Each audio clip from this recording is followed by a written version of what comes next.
सकते हैं, वो हम गरीबों को मिलता है। आप उनसे भी कह रहे थे कि ये गुलाम बनाने की साजिश है। बिल्कुल। आप कह रहे थे कि हम कुपोषित रह जाएंगे, 5 किलो नहीं मिलेगा तो भूखे रह जाएंगे। भूखे रहने से तो बेहतर है कुपोषित हों।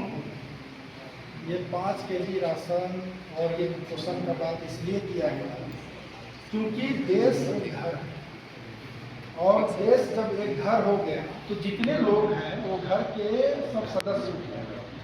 तो घर के सदस्य में कोई हजार करोड़ का मालिक है और कोई 50 रुपये के चप्पल भी नहीं पहन पा रहा है। तो इसके लिए लोकतंत्र संविधान नहीं बना था। इसके खिलाफ हम हैं कि इस देश में संविधान इतना सुंदर है, आप उसको अक्षरश लागू करें। और हमें 5 किलो अनाज की आवश्यकता क्यों? हमें आपसे फ्री शौचालय की आवश्यकता क्यों? आप हमें रोजगार दीजिए, हम अनाज भी खरीद लेंगे, शौचालय भी बना लेंगे और अपना घर भी बना लेंगे। तो हमें रोजगार दीजिए, हमें शिक्षा दीजिए। इसकी हम इस सरकार से पहले तो मांग करते थे, अब कोशिश कर रहे हैं कि सब सारे सरकारों को वो जो सत्ता में बैठे हैं, कुर्सी में बैठे हैं, उसको हटाने का हमारा एक स्टेटमेंट आपका हम देख रहे थे। आप कह रहे थे कि 8 लोग बाहर से आए तब यहाँ कास्ट का जन्म हुआ। यदि मलेशिया से आ जाए तो कास्ट भी मलेशिया में होना चाहिए था, ईरान में, इराक में होना चाहिए था। तो आर्य जब यहाँ आए तो वो युद्ध हुआ, उसके बाद वो जीत गए। और बड़े समूह को शासन करने के लिए पहले उन्होंने वर्ण बनाया। कास्ट एकाएक नहीं आए, पहले उन्होंने वर्ण बनाया 4 वर्ण, ब्राह्मण, क्षत्रिय, वैश्य, शूद्र। तो शूद्र वो उनको बनाते थे जो हार जाते थे, जो गुलाम होते थे। तो चूंकि जब यहाँ पे आर्य और जो यहाँ के मूल निवासी का युद्ध हुआ, तो ये इतिहास में क्लियरली, मैं नहीं बोल रहा हूँ, इतिहास में दर्ज है कि आर्य जीत गए। तो जीत गए तो जो गुलाम बने उसको उन्होंने शूद्र बनाया। तो चूंकि वो उधर इंडो आर्यन पद्धति थी, तो वहां से सारे शूद्र को उठा के नहीं लाया। जो शूद्र थे वो इसी देश के मूल निवासी, शूद्र हैं कहाँ? वो उस समय प्रथा थी।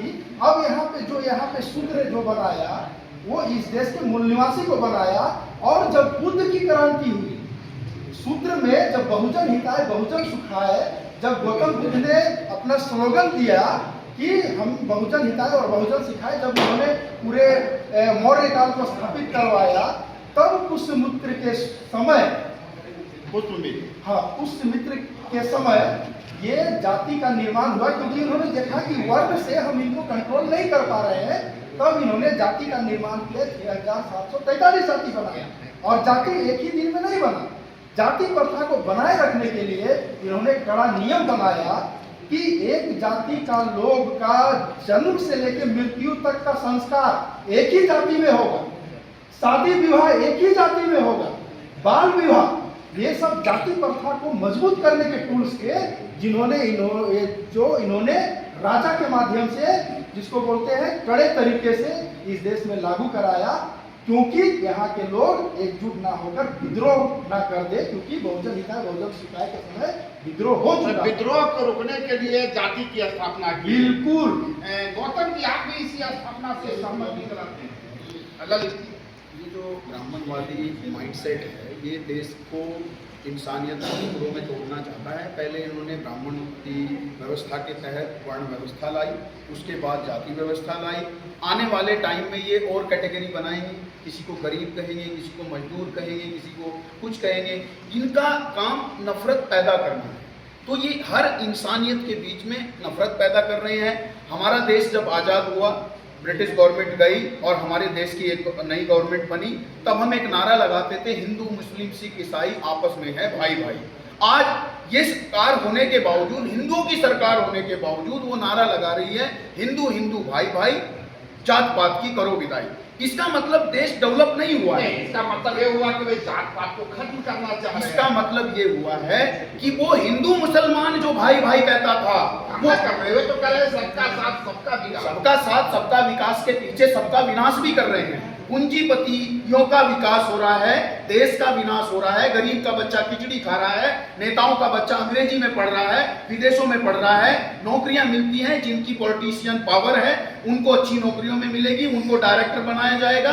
गरीब का बच्चा एग्जाम देगा, पेपर लीक होगा, उसके बाद कोर्ट जाएगा, नौकरी नहीं मिलेगी और बाद में उन पर राष्ट्रद्रोह का मुकदमा किया जाएगा। अगर वो आंदोलन करेंगे उनको जेल में डाला जाएगा, वो मुकदमे झेलेंगे।